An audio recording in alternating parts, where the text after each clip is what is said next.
Hey guys, I'm Janet Education, and today we're back in the Coronas Expanse in Rogue Trader. Or are we just heading there? No, I'm pretty sure we're already in the Coronas Expanse, right? I mean, it's quite big. It's quite big. Let us not dawdle. I'm not dawdling. You're sprinting across the balcony here.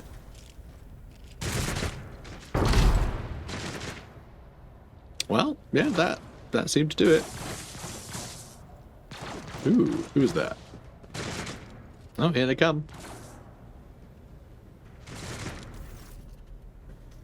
It's Conrad Voigtveer. Ah, that old chestnut. Conrad Voigtveer let us a sigh of relief upon seeing you. Thank Providence you're alive and well. What does Mort sound like? Oh, I don't know, Rick. Always on time, eh, Conrad? The moment we finish chasing the riffraff around the deck, you show up. Always just after the fighting's done. You can set your chrono by it. Oh, jeez. Conrad pointedly looks away from the Archmilitant to you. Mort, pull yourself together. You sound like a lunatic. The Archmilitant looks back at you. What? Did the Lord Captain send you to chivvy us along? We're all done here. I'll report right away. Mort pulls his Vox from the belt and hurriedly reports on the situation. Oh, jeez.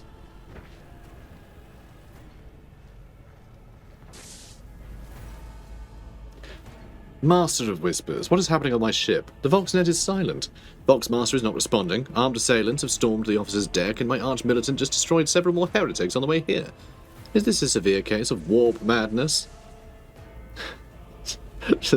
I don't know why, just anything ending with madness just immediately sounds very silly. Have some of my crew lost their minds and forgotten who they are and whom they serve? Report. I have not yet received word from the Engineerium regarding any Gellerfield failures, but communications were already unstable half an hour ago, and now they have ceased altogether. Whatever the cause may be, the consequences are spreading fast. I'm receiving scattered reports from the middle decks, and the only voxcasts from the lower bays are one-way heretical gibberish. Voigtveer pauses. That the madmen have already reached the officer's deck suggests that this outage was planned in advance. Perhaps this is an organized mutiny. Who would attempt a mutiny in the warp? A mutiny against the Emperor's anointed? We must provide immediate assistance to those in the middle decks. Perhaps we might stop this wave from spreading. If this is indeed a severe case of warp madness, then the situation is dire. Let's suggest trying to stop it spreading. They're probably going to go, shut up. Only I'm important, everyone else can die. It's not a problem. First, we have to confirm that the bridge and navigator's sanctum are secure, and I have the means to do both things at once. Her expression changes as her eyes flash ominously. Theodora looks at Voigtveer. Ethelthred, where is he? I must know if he is unharmed. A psyker aboard a ship that is potentially being assailed by the warp could pose a greater threat to himself and others than a whole army of madmen with improvised weapons. I tried to locate him, but the last thing known about his movements is that he arrived on Transitional Deck 18. Blast it! Master of Whispers, find Ethelthred immediately. Seneschal, locate Tlas and the Sister of Battle, both are to remain at my side. Arch-militant with me. I must go to my study, and it appears that we might encounter heretics along the way. Blanche? Theodora glances at you thoughtfully. If I may, Lord Captain. Voigtveer's voice is soft and cautious. Transitional Deck 18 is at the heart of the disturbance, and if our goal is to bring Ethelthred back, I could use some support. After all, I am not as adept at directly confronting enemies as of the house as the esteemed arch-militant, and taking into consideration Ethelthred's psycho powers.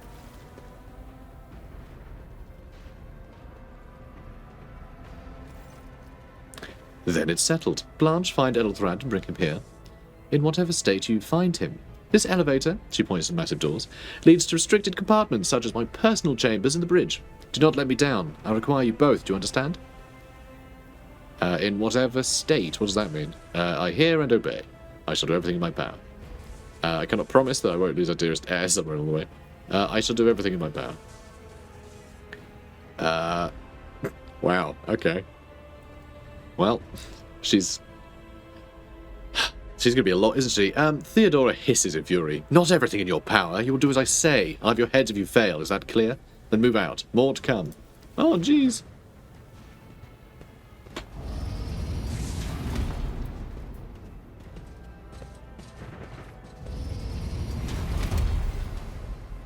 And off we go. Voidveer gives you a nod. Are you ready to head to 18? It's a long walk, and you don't even have proper gear. I shall make do. I have positioned some more important person here. You can go in front to shield me from potential threats. You better not fail me, Lord Captain. Yeah, I'll make do. Either way.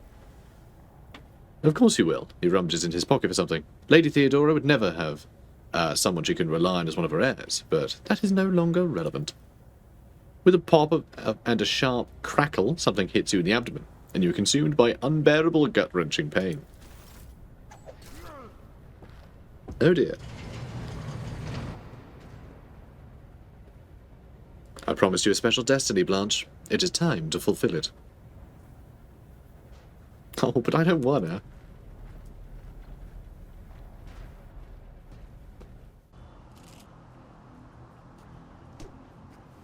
Rude. Careful, careful. Be gentle with our guest. She has an important mission to complete during our visit to the Warren Chamber, and for that, I need her breathing. Oh, you are back with us, I see. Delightful. Voidveer looks down at you. What's the meaning of this? Voidveer, you two-faced scum. You're the one behind this mayhem. How perceptive of you. I'll help you with the next insight. I need you here for your blood. You have the option to share it voluntarily, or I will squeeze it out of you myself. We are in the anteroom of the Warren Chamber, this void ship's most hallowed vault. There, beyond those gates, lies the relic that gives Theodora all of her power. The sacred Warrant of Trade. Only one obstacle remains on my path to obtaining it. The gates of the chamber are guarded by the Sentinel, an ancient device that will only open the door to a true heir of the dynasty. I expected to do this part myself, but never mind. You will offer your blood to the Sentinel. Alright, yeah, let's get over with. Let me join you. We can take the warrant from Theodora together. What is it, inbred? Is your blood too thin for the Sentinel? On the contrary, the Warp's blessing has raised me too much above your kind, Fon Valencius. The Sentinel refused to submit to me. But you can help.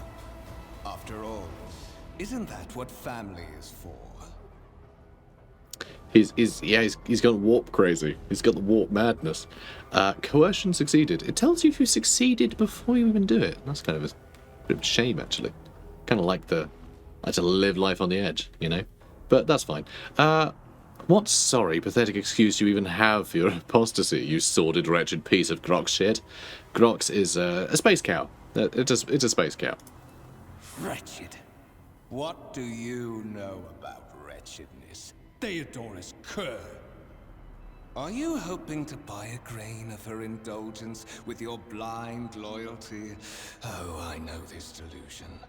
But thank the gods it no longer has power over me. Humanity can rot.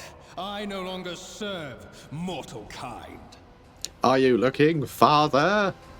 Something, either your tone or the venomous words, throws Conrad off for a moment, as hateful fury blazes from beneath the mask of a cold professional.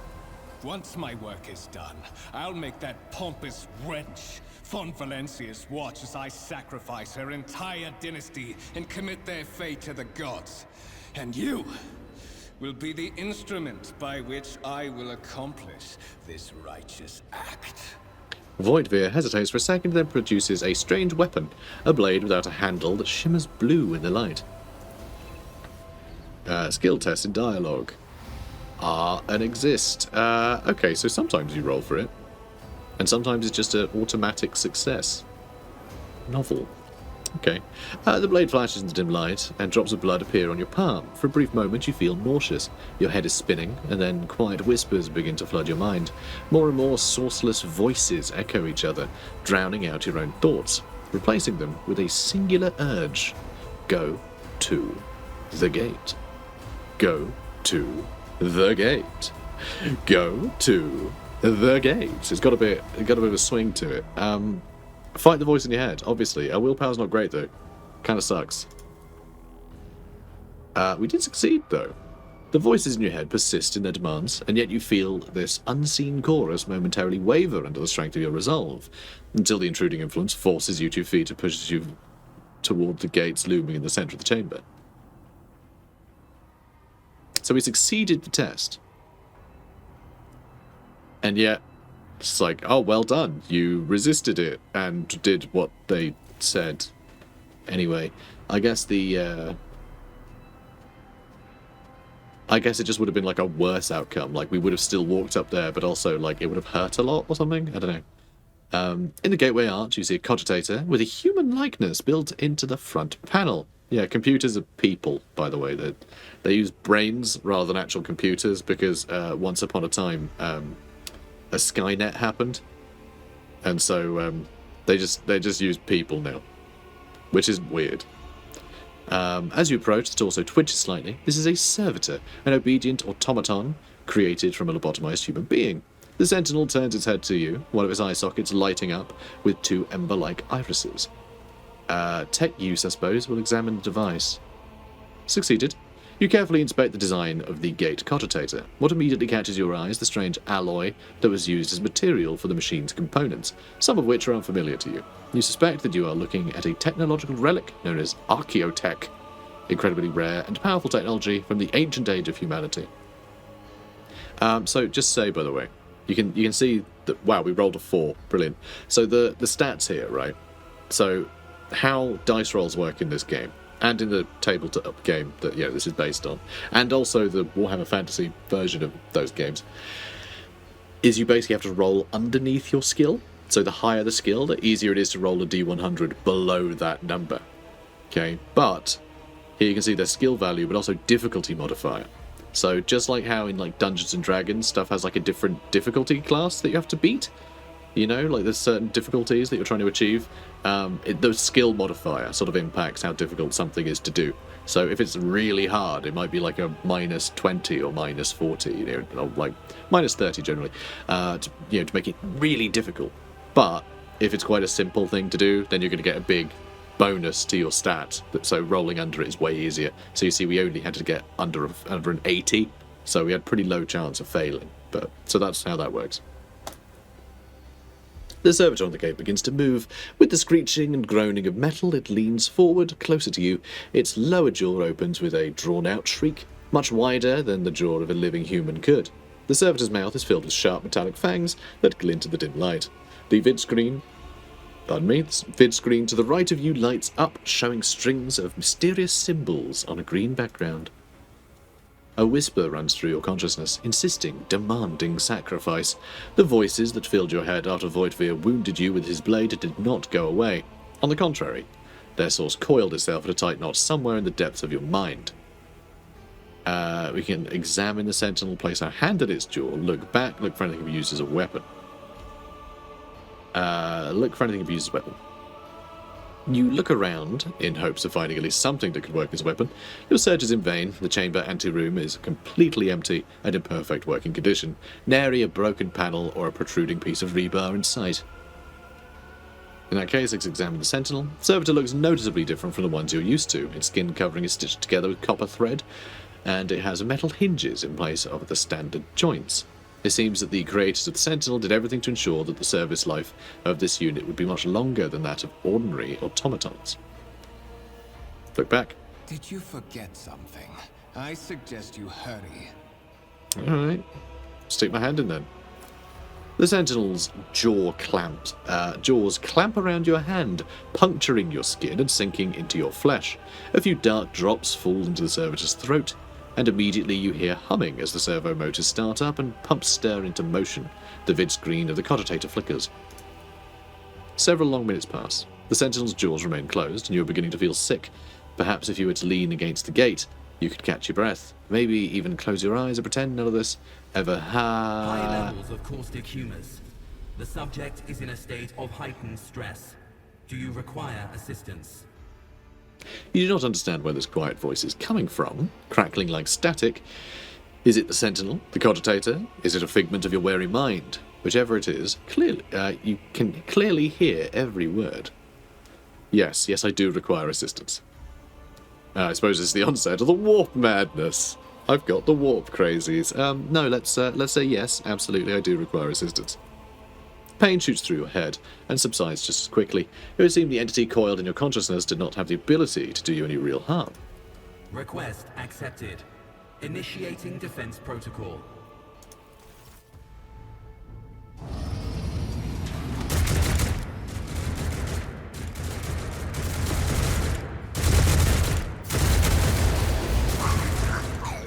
Well, there is still another way. Oh, yeah, that's where the warp madness will get you. So one thing I find interesting is we come here clearly under duress, and the cogitator knows we're under duress, and it still opens the door. But then I guess the idea is it opens the door so we can be safe in here, I suppose. But anyway, the enormous gates match the importance. Let's just open this again so I can actually see the thing. Oh, it's not showing up in the log. There we go. So all apparently isn't everything. That's unusual. The enormous gates match the importance of the thing. They protect. The massive doors are made of heavy metal and look impregnable. Though they are open, so you know. And here we go. This giant thing is a letter of marque, basically. Let it be known that by my will and by the true words of this document, I appoint this person to be the bearer of the warrant of trade, and to be the paragon of humanity unbroken by adversity, to walk bravely first into darkness, to unite and reclaim, to triumph over nightmares untold, to hold boldly the reins of fate, to go where no man has gone before.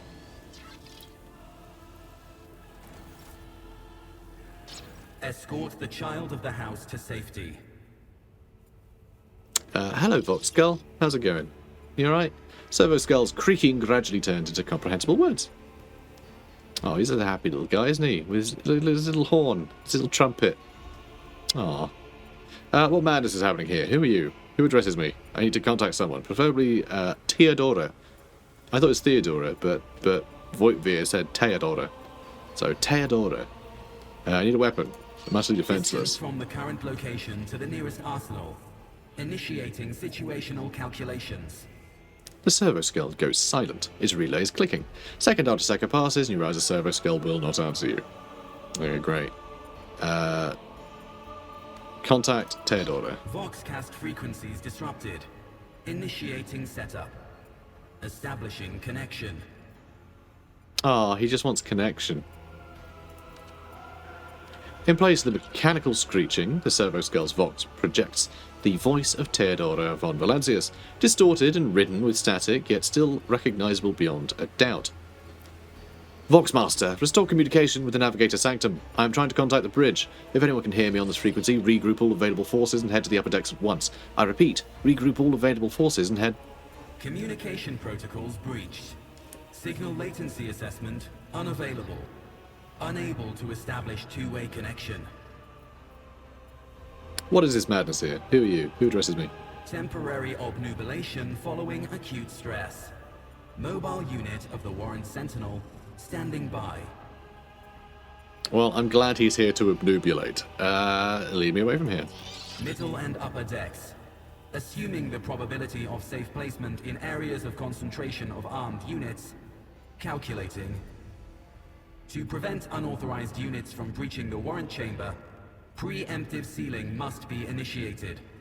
The mobile unit will start executing the received order immediately after the safety of the warrant is secured. Oh, alright. As the game story unfolds, you'll see notifications at the top of the screen indicating that it's unfolding. Press J to go to the journal. There you go. And the journal is where quests are. It's where they live. Look, here you go. See? Lives here. Seal the warrant chamber. Can do. No one must reach the warrant. Simple order, the Sentinel Cogitator will lock the chamber. Hey, fella. Do your thing. Oh, fella. Oh, no. Oh, he's okay. Mistress? Abelard's here. Whatever are you doing in the warrant chamber? How did you... Throne preserve me. What is the meaning of this? Seneschal Abelard, Wessarian, has lost some of his former polish. His forehead is sweating, and one of the sleeves of his coat is torn and soaked through with blood. Nonetheless, despite his heavy breathing, he stands firm and his gaze is demanding, albeit somewhat surprised. So we are going to have to get used to his voice again. We did just get a bit of a sample of it, but I guess he can't be vaguely Scottish, huh? I know, it's a pain. Like, it'd be nice if they made a standard of, like, the first time you hear someone talk, if they are voiced, that first thing is voiced, you know? But anyway, he surveys the carnage around him, his brow furrows, and he places a hand on his weapon. Conrad Voigtveer is a traitor. How'd you find me? Are you with that traitor Voigtveer? I'll just say the top one. We parted ways on the officer's deck. He stunned me somehow and brought me here. What? What? Seneschal's eyes widen. He intended to take revenge on Theodora for something and trying to reach the warrant for somehow part of his plan. Clearly serving the unholy gods of the warp. He's spread from here using sorcery. Serving the gods of the war? Kunrad is a heretic. Oh, Voigtveer, you void rat.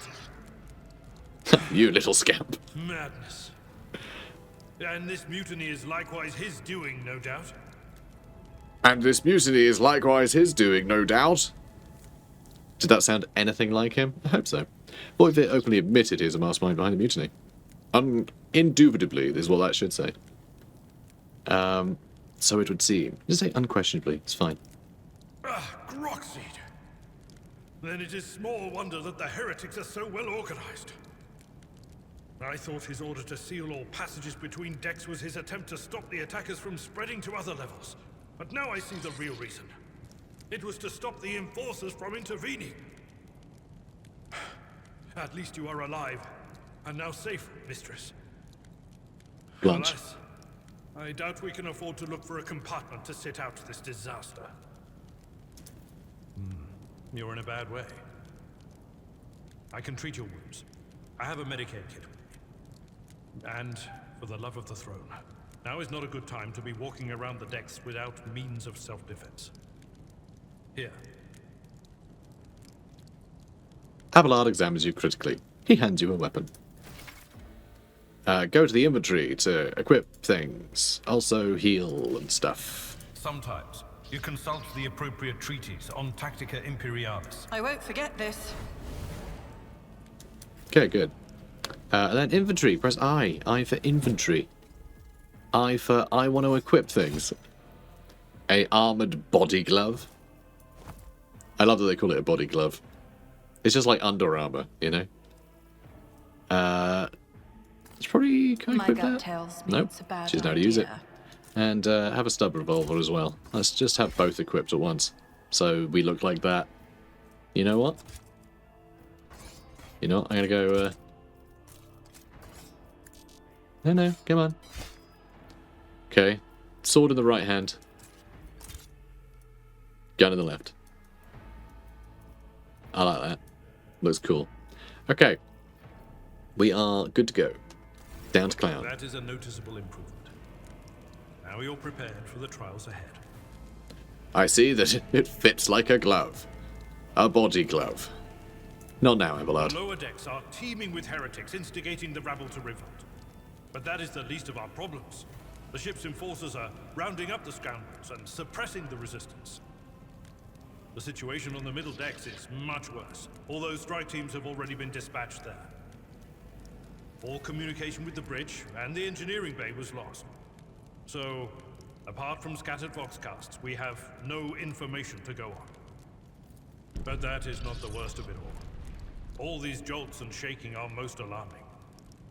These are signs that the navigator and the master helmsman are having difficulty translating the ship out of the warp and into real space. I fear that they may have already lost control. We must reach the navigator's sanctum and get a handle on the situation. If we can manage that, some aboard this vessel may yet survive. Okay, sounds great. Why are you pausing after every single sentence? We're in the middle of an emergency.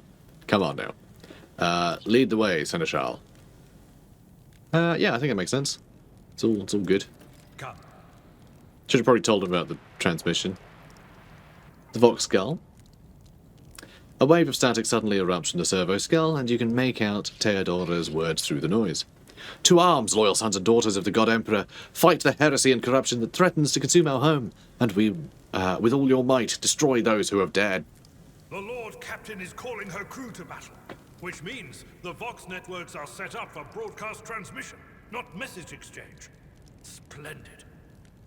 While the rogue trader inspires proper resolve to fight in her subjects, you and I shall prove that her trust in us is well deserved. Onward! Yeah. Darn toot. Oh no, baddies. No mercy to those who oppose Von Valencius! Fierce. Fierce. Okay.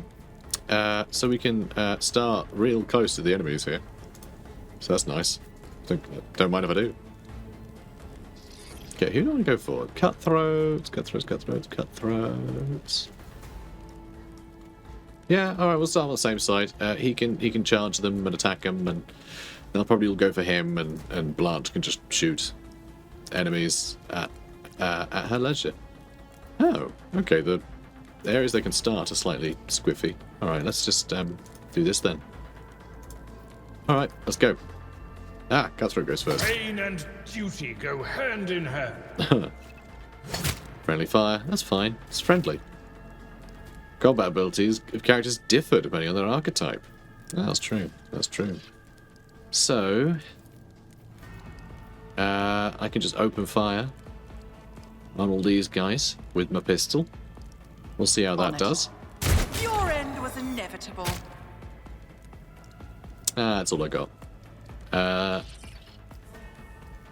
Let's see. I'll Yep. make it happen. Let's buff him. And that's all we can manage. Abelard's abilities.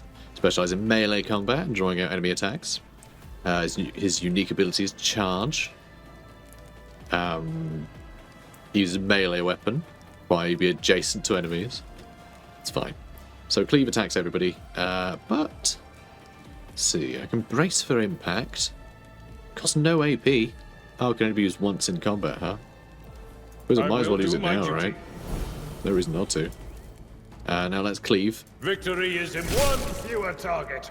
Nice. And then I can charge this chump. Indeed. Oh, I missed the little sword. He parried. Attack of opportunity. Characters with melee weapons can make attacks of opportunity to opponent in the adjacent cell initiates movement. Yeah. Pretty standard. So yeah, by the way, melee weapons always hit. Right? Here we go. But he just missed. No. He hit, but was parried. So he didn't have to roll to hit, but his opponent rolled to parry. So, there you go.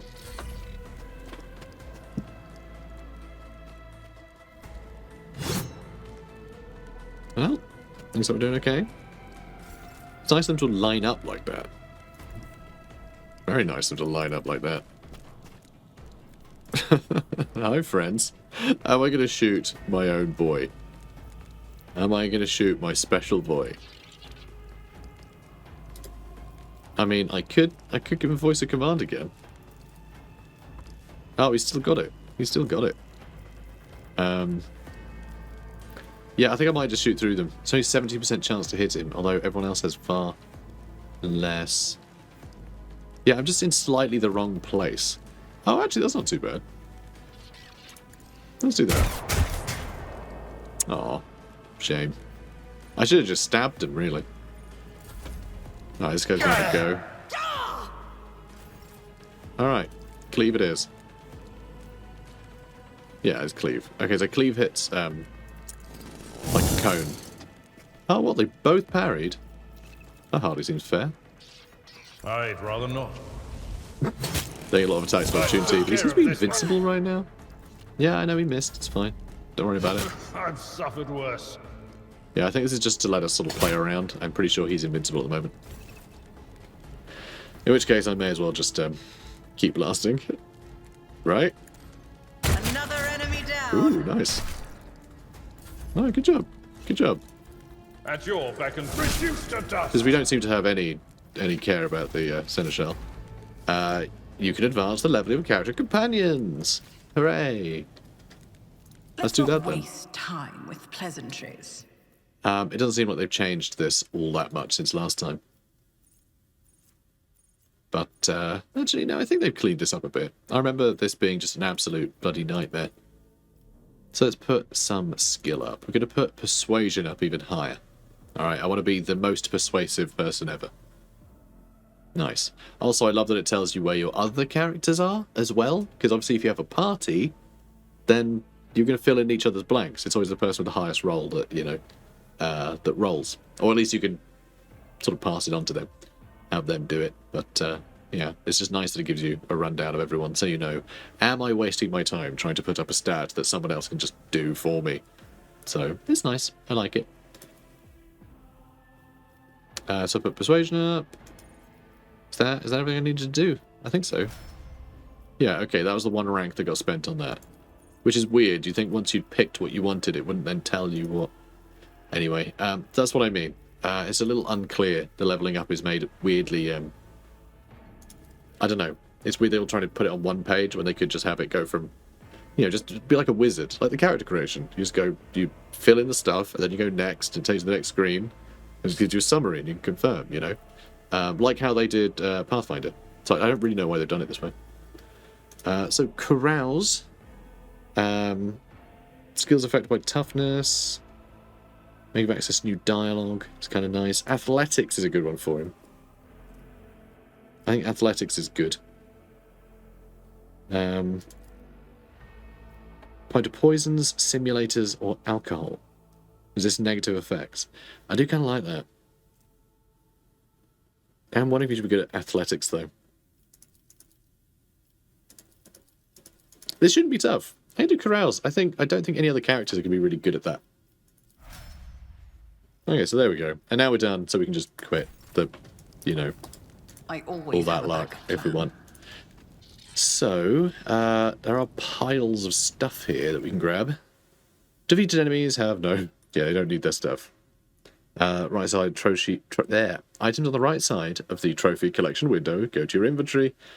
Such can be used or equipped by characters. Items on the left are packed up as cargo and sent to your ship. Can be traded later.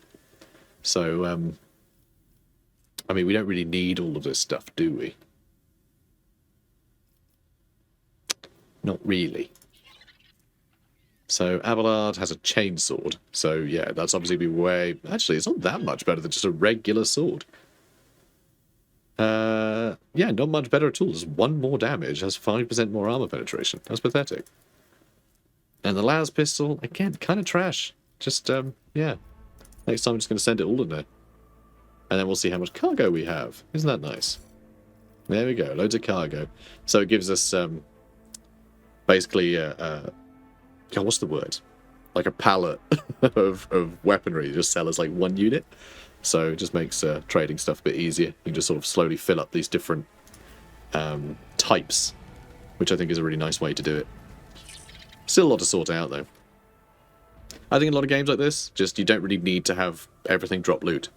Just if something a bit unique is on an enemy, then that'll show up. Otherwise, they just don't show up. I think that would be more than fine. It's just kind of like stuff to deal with, you know? Like, why couldn't I take all of their body gloves, for instance? Could sell those, right? Like, you know, as soon as sort of everyone has loot, then all the loot should be there. At least that's the suggestion. So this is the map of the Void Ship. Consists of several paths between which you can travel. Sure does. So we're going to the Navigator's Sanctum.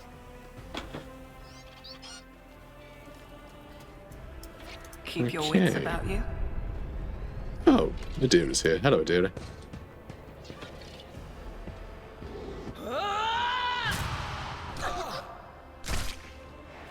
And so she will enter the halls of the blinded guide and witness the radiance of the final dawn through the cracks and fall victim to a whim of fate. And no, I'm not going to be doing that voice. Although, I did guess that she had that accent before. I don't know why. Is this when someone reminds me? No, Janet, this was all voiced in the beta, actually. Mistress, watch your head. Blanche, Mistress Blanche. Idira, would it be too much to ask that you phrase your soothsayings plainly for once? That was too close. Abelard grumbles as he dusts himself off and grips his weapon again.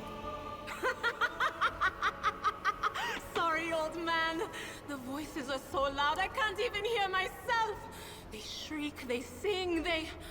Oh, Abelard, how they sing! Oh, just getting the walk madness. This is Idira Tlas, personal psyker and diviner of Her Ladyship Theodora von Valensis. Idira? Abelard looks her up and down. I'm not drunk, old man. I'm suffering the effects of the warp that is seeping through these walls. I see the ship's fate. To die in the waves of the immaterium, fall under the burning rays of the final dawn. And in the roaring blaze, I see a figure standing. Who is it? I have no answer. The entity in your consciousness shrinks and crawls in deeper, its claws scraping against the walls of your mind, as if the presence is trying to hide from the seer standing before you. A diviner, are you? No, what are you doing here? The whispers called me. The ones I could make out among all the screams and screeches. Those who are rocking this boat hit us where it hurt. They went after the navigator, our guide through the warp. Other whispers called me to the engineerium, but it was too late. I heard the cry of our master Cog, and the silence that followed. What? You don't mean the Chief Engine Seer is... It says Engine Seer Prime, but sure. Said, without a doubt. And the voices wail, heralding countless nightmares, cackling at each soul among the hundreds that are now joining the warp. The shriek from the navigator's sanctum was louder than the rest. And it's better that we saved the navigator than some lever puller from a cooling module or a cook from the middle decks. Oh, okay. This bit's not voiced. You hear a few clicks from the relays on the servo skull, which has followed you all the way here. And Theodora's scrambled words give way to a voice vaguely familiar to you. Officer's frequency. To all who can hear me, those with a weapon in their hands are together in the officer's deck at once. I repeat, gather on the officer's deck at once and prepare to launch a counterattack. That's Ethelthrat. Oh, Emperor's Providence. The other heir lives as well.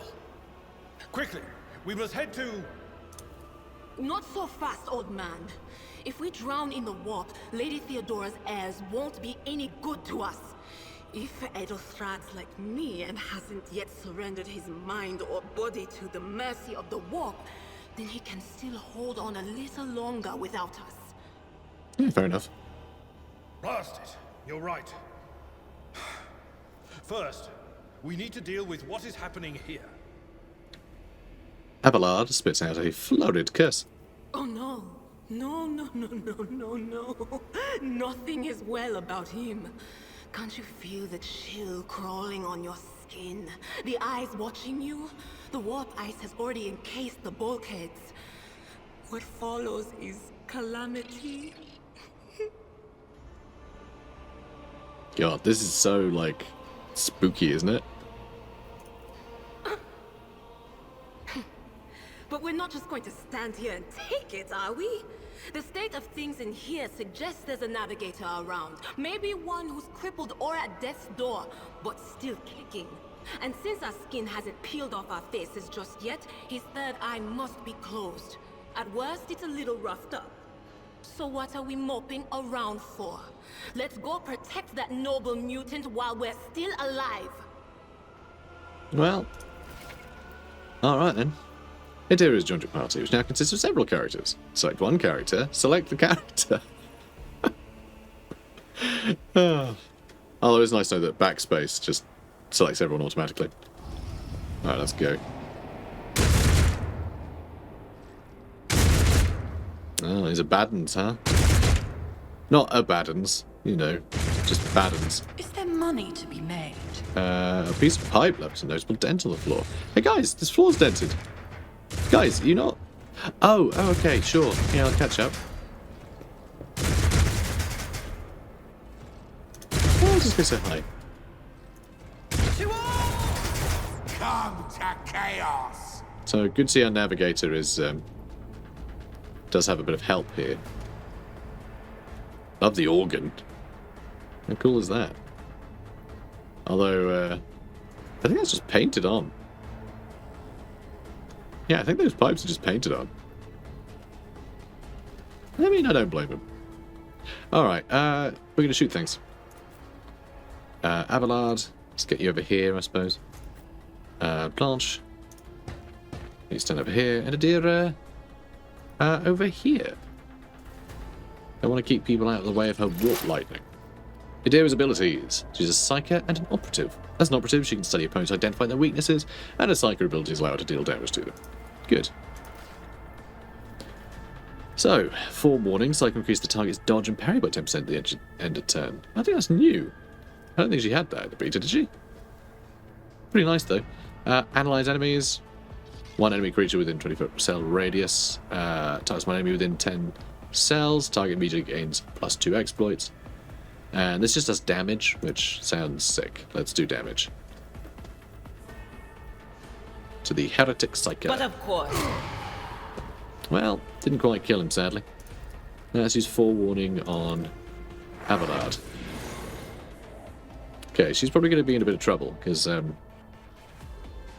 didn't realise that I thought I'd put her behind the cover, but apparently not. Apparently I completely missed that.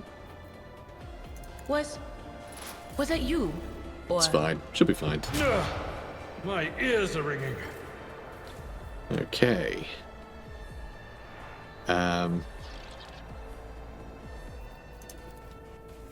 So I'm too close to charge. And actually, I'm too close to cleave them, aren't I? I've seen worse battles than this But in that's my a time. brawler. That's a sharpshooter. So, you attack the brawler, and the sharpshooter's probably going to try and run away. In which case, I get an attack of opportunity on him. And I'll brace for impact, I guess. Good. Hologram. You can use the hologram to gauge the effectiveness of your intended actions in combat before taking them. Weird to call it a hologram, because I feel like a hologram is the sort of technology that would exist in this universe, so I feel like that is misleading to refer to it as a hologram. You know? See, I don't know. Anyway, let's shoot these guys. I'll see to it personally. Your end was inevitable. Nice. And then I'm going to use Voice of Command It's as on good as done. Adira. And then skip the turn. Run away. One fewer target. Nice. Alright, then I know get what here. is to come. Attack denial catches melee weapons, block adjacent enemies' ability to perform attacks with ranged weapons. Pistols and shotguns are an exception to this rule and can be fired in point blank. I really love that. The fact that like ranged units are forced to move out of the way. Farewell. Nice. Though I also feel like maybe that you shouldn't really block the ability to shoot, but it should provoke an attack of opportunity trying to shoot when in, you know, when in melee range. Wouldn't that be simpler? Anyway. And then just like shotguns don't create that attack of opportunity, but sure. I guess just saying you can't shoot kind of spells out the same thing. Kind of forces you to move and take that damage before you shoot or do anything. But anyway, the creature in the chair appears as if it has become one with its throne. You see pink, parchment-like skin stretched between the seat and the limbs that have too many joints for a normal human being. The navigator is breathing heavily, the air whistling as it exits through the 2 dark gill-like slits on its cheeks. The creature's eyes are shut, the 2 ordinary eyes, as well as the third one that sits in the centre of its forehead. I believe Master Vespidius still lives. Abelard flinches at the sight of the stretched skin and dark marks on the face of the creature. The servants are dead, but the chamber, thank the Emperor, is still sealed from the warp. Well, we have a chance of leaving this place alive. Let's ask Adira what's wrong with him. Wounded, exhausted, fighting back the endless horrors of the warp that are forcing their way into its head. Pick one. The navigator stirs, barely able to lift his head and half open his normal eyes. A dark drop rolls from under the closed lid of the third eye and down his face, leaving behind a black trail. Your time is short. The voice is coming from the Vox grill at the base of the bizarre chair. It is unclear how the navigator is able to produce human speech. You're in need of help. We have to get out of the chair. No, that's silly. We'll get stuck in hell. Our time is short to do what? Suddenly, the navigator's body starts thrashing in place. It lurches forward, then falls back into the seat, then thrusts forward again as its bones crack and its skin tears open. However, the fusion between the body and the chair appears to be stronger than these wild impetuses. The mutant remains seated, but leans as far forward as he can, his layered raiment slowly turning crimson. The gill slits burst open, forming two hideous, screaming, mouth-like pits. "Fall to your knees, mortals, and behold the final dawn." Hidira shrieks in terror. It came from beyond. His body is not his. Hidira's scream is echoed by the silent cries in your head. The unseen creature triumphs at the sight of the navigator, succumbing to the paroxysms of corruption. Its march thunders under the burden of hopes. Unseal your hearts, and I will flood your souls with myriads of words and meanings, each one a portent of salvation within me. The navigator continues to convulse violently in his seat, shrieking and cackling, but then his fit stops abruptly. His face is drenched in black and crimson. The dark ooze from under his third eyelid has turned to from a trickle into a stream mixed with the blood coming out of his nose. There's a purplish swelling around the eye. Run! Flee from this place while I still have the strength. The words come out of the vox as a laboured rattle. I can contain the intrusion, but not for long. We must begin the translation, leave the warp. But it can't be done without the Master Helmsman's help. Tress Abelard navigates to Library, so what do we do now? Yeah. So we'll go quickly get to the helmsman. The seneschal gazes at the figure in the chair. The ship could only begin the translation with the assistance of the Master Helmsman. If he is alive, it is worth a try. We must get to the bridge, but we will need support. Our only option is to fight our way to the officer's decks and join forces with Edelthrad and his people. I believe we will also find Lady Theodora there. She must have heard the call to arms in the servo skull relayed to us earlier. Hidira reaches her hand out towards the navigator, but pulls back at the last moment. Vespiadus, good luck and thank you. The navigator does not give her a response. Black tears mixed with blood streaming. Draw strength from your unwavering faith and find courage in fulfilling your final duty for showing weakness before his enemies is heresy. Too right. Well said. Well said. Scully. I'll be Mulder, you can be Scully. The navigator does not give a response. Black tears mixed with blood are streaming under the closed eyelids, and the vox at the base of the chair is bellowing out static interspersed with distant echoes of otherworldly laughter. Oh, his chair's giggling. That's warp madness for you. That's warp madness. That's like classic sign of warp madness. Navigator appears dead, only a slight movement of his chest and twitching his eyelids let you know that he is still clinging to life. Let us not dawdle. You know, I didn't think I could move because I was right-clicking to move. It's left-click to move. Anyway, it doesn't matter because we no longer need to move. Because it's the end of the episode. That's when we stop moving. So guys, if you've enjoyed this, please do comment, like, and subscribe. And stay tuned. I'm having a good time. Hopefully you guys are too. Take care, guys. Have a good one. I won't compromise my principles.